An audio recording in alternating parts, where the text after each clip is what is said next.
Hello viewers, আমি আপনাকে দেখাবো কিভাবে আপনি লিবিয়ানা সিম থেকে এমবি ক্রয় করবেন এবং কি লিবিয়ানা সিমে টাকা রিচার্জ করবেন এবং কি কিউআর কোড স্ক্যান করে কিভাবে আপনি টাকা রিচার্জ করবেন সবকিছু আজকে আমি আপনাকে এই ভিডিওর মধ্যে দেখিয়ে দিব। তো এই জন্য আমি লিবিয়ান অ্যাপসে প্রবেশ করছি। আপনি দেখতে পাচ্ছেন লিবিয়ান অ্যাপসে আমি চলে আসছি। এরপরে আসার পর আমাকে টাকা রিচার্জ করার জন্য যা করতে হবে, এইখানে যে প্লাস আইকন আছে এখানে আমি ক্লিক করে দেব। এরপর ক্লিক করে দেওয়ার পর দেখতে পাচ্ছেন এখানে কিউআর কোডের একটা অপশন চলে আসছে। আমি এখানে যদি ক্লিক করে দিই তাহলে কিন্তু আমার থেকে কিউআর কোড স্ক্যান করে আমার কার্ডের যে কোডটা আছে সেই কোডটা কিন্তু নিবে। তো আমি এরপরে এখানে ক্লিক করে দিব। ক্লিক করে দেওয়ার পর আপনারা দেখতে পাচ্ছেন যে কার্ডটাকে এইভাবে আপনারা ধরবেন তাহলে কিন্তু কোডটা পেয়ে যাবে।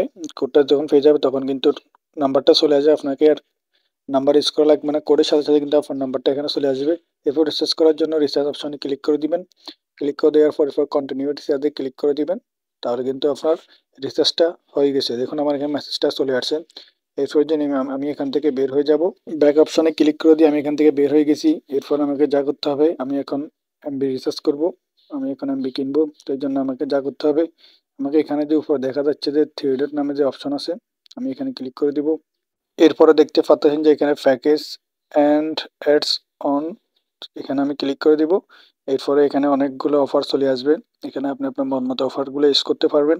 তো দেখুন আমি এখানে এই অফারটা আমি কিনবো 30 টাকায় 21 জিবি, আমি এটাই কিনবো। তো এরপরে এখানে কিন্তু আপনি দেখতে পাচ্ছেন যে এখানে 1 মান্থ, হাফ মান্থ, 1 উইক, হ্যাঁ, ইত্যাদি ইত্যাদি অনেক অফারগুলো আছে এবং কি এখানে প্যাক অফার আছে, ডেইলি প্যাক অফার আছে। খুবই অল্প টাকায় কিন্তু আপনি ভালো ভালো অফারগুলো কিনতে পারবেন। তো এরপরে আমাকে যা করতে হবে, আমি এটাই কিনবো, এর জন্য আমি এখানে ক্লিক করে দিব। এরপরে এখানে গেট কোড নামে একটা কোড আসবে, এখানে ক্লিক করে দিয়েছি। এরপর একটা কোড আসবে, কোডটা এখানে বসিয়ে দিতে হবে। এরপর আমি এখানে অ্যালো দিয়ে দিচ্ছি, কোডটা চলে আসছে। এরপর আমি কনফার্মে ক্লিক করে দিব। তো দেখুন এরপর কন্টিনিউ পারচেজ এখানে ক্লিক করে দিলে কিন্তু আমার এমবিটা কিনে হয়ে গেছে। এখন যদি আমি এখানে ক্লিক করি তো দেখতে পাচ্ছেন যে আমার এখানে কিন্তু এমবিটা চলে আসছে। দেখুন আমার এখানে 21 জিবি চলে আসছে। তো আপনারা কিন্তু বুঝতে পারছেন কিভাবে আপনারা লেবিয়ানা সিম থেকে কিউআর কোড স্ক্যান করে টাকা রিচার্জ করবেন, এমনকি আপনারা কিভাবে এমবি রিচার্জ করবেন বা এমবি কিনবেন। তো আশা করি আপনারা বুঝতে পেরেছেন। তো এই ছিল ভিডিওটি কেমন লেগেছে অবশ্যই জানাবেন। ভালো লাগলে একটা লাইক করবেন, কমেন্ট করে আপনার মতামত জানাবেন। নতুন হলে চ্যানেলটি সাবস্ক্রাইব করবেন।